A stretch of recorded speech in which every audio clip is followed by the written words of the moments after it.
But he has turned you like a basketball and leave you like this. Of course, you will be dizzy. Some use football and they are playing in the church. Time for the ball, time for the ball. Outright magicians in church that people are calling prophets. In the kingdom of darkness, they perform magic. So when you see a pastor performing magic, do like this, and you fall. Or some will do their leg like this, you fall. They will turn. While they are turning, they are pulling you. They are using magic on you. Prophetic deliverance. There are those that don't even use water or salt or whatever, but they are magicians. You see, they will do their hand like this on your head, and you turn. That is a charlatan prophesying from his beastly nature. People have slipped into outright magic. Whenever you stand on the shadow in the dispensation of grace, you become a sorcerer. The ball, time for the ball. Here we go. Do you know that the first people that will enter the lake of fire is not Satan? It is the false prophet. There we go. Each time I see people seated around such preachers, my heart bleeds.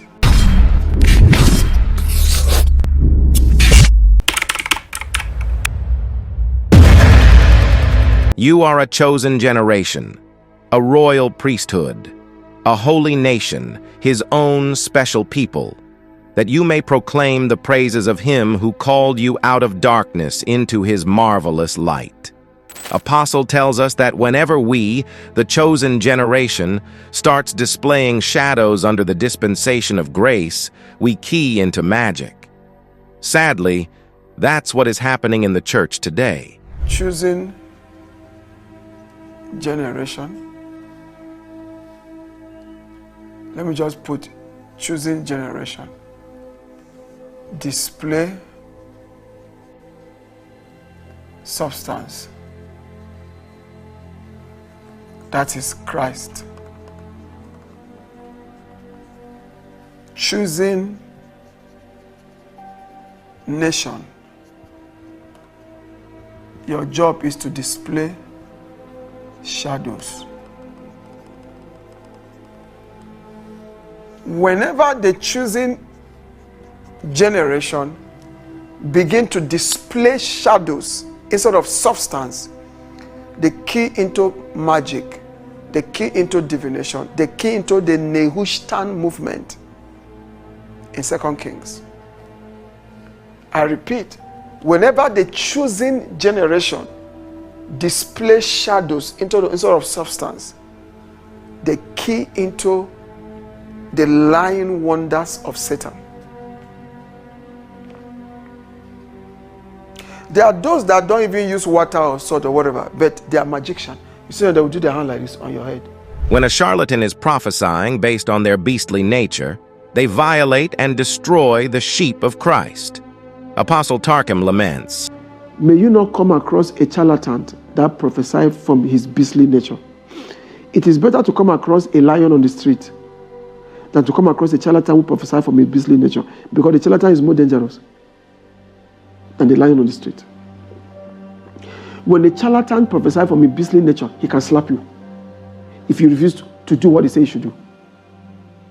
Haven't you heard of prophets who slap people in Nigeria? I remember one charlatan, he used broom, beat people, and says casting out demons from them.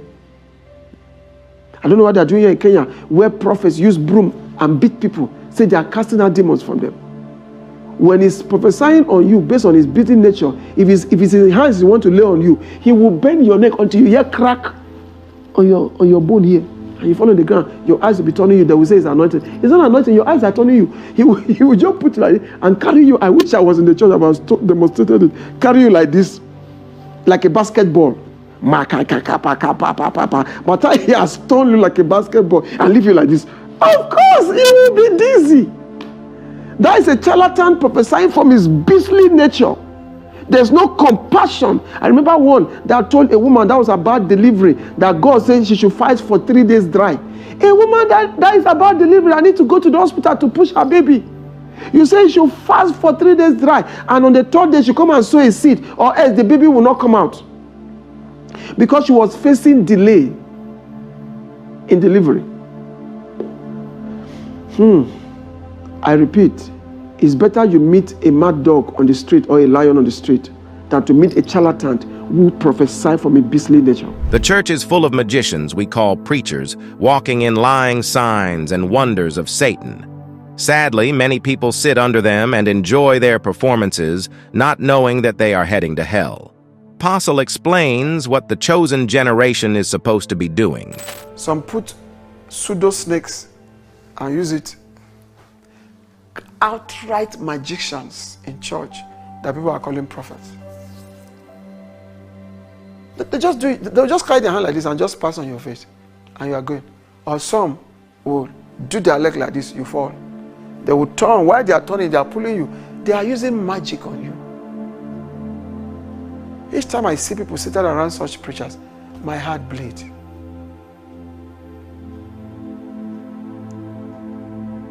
My heart bleeds. I say to myself, God is patient. He sits in heaven and he watches this nonsense. That's why the day of judgment will be terrible. Do you know that the first people that will enter the lake of fire is not Satan? It is the false prophet. They're the one that will enter first. In the age to come, is the false prophet that will go to hell first. People don't know. God will cast them there first. Why? Because of the terrible things they did. They are doing now. Whenever you stand, we are the chosen generation, not the chosen nation. Because we are not the chosen nation, we are not to display shadows. I'm not to use oil to pray for you. I'm not to use water, sword, carry your picture and be praying on your picture like a winch. No. Using mud. Jesus used mud. You know why? Because he came to shut down those stuff. He was part of the chosen generation, the chosen nation, when he came in the flesh. So Jesus before the cross was part of the chosen nation. Jesus after the cross is part of the chosen generation. Or let me say, is the substance of the chosen generation. Before the cross, he was the shadow of the chosen nation. After the cross, he is the substance of the chosen generation. There are things that the chosen nation was told to practice as a shadow of what is to come, and we, the holy nation, we are to manifest the substance. We are to manifest the substance. I'm coming. What is the substance?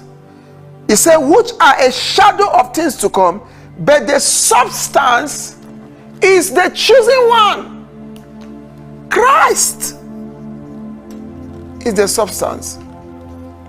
So we are to display or manifest Christ as concealed in all that the chosen nation was asked to do. But why has the devil blessed churches that use shadows with the prosperity of the wicked and huge following? You may ask. Apostle has an answer for you.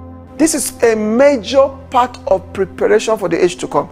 You will understand why the devil has blessed churches with money that are not executing this assignment. Go and check the richest churches on earth. None of them is fulfilling this assignment. Go and check. Sit down and check the richest denominations on earth. None of them, none, I mean none, is fulfilling this assignment on earth. None of them is executing God's eternal order in time. None of them is displaying the substance of all that the chosen nation foreshadow. You now ask yourself, who is now prospering them? That is why you see them full with the prosperity of the wicked, not that of the righteous. Go and check the churches. None of them. Because the substance is Christ. The shadow is oil. The substance is Christ. The shadow is water. The substance is Christ. The shadow is blood of sprinkling. The substance is Christ. The shadow is the reckless serving of Holy Communion, perverted version of Holy Communion. The substance is Christ. The shadow is the use of salt in prayer. The substance is Christ. Now, some have even slipped into witchcraft, using pot to pray. Using pot to pray, using cutlass to pray, using a rod to pray. Some prophets use rod. They carry rod like this in the congregation and they are praying. People have slipped into outright magic, outright sorcery.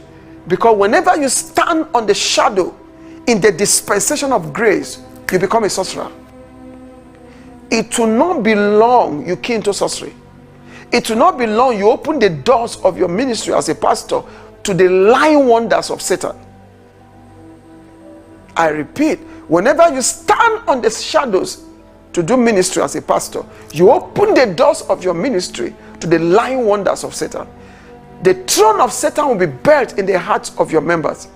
What is the throne of Satan? Very simple. They will become mindful of the things of men and not the things of God. Mindful of money, mindful of attention, mindful of recognition, mindful of fame, mindful of fortune, pride of life. They'll become mindful of the things of men. In terms of passions and desires, you cannot tell the difference between them and unbelievers. Because the substance is the chosen one. The substance is Christ. And take note, this is just a small part of the entire message. Visit Apostle Takim's YouTube channel for the full message. Thanks for watching.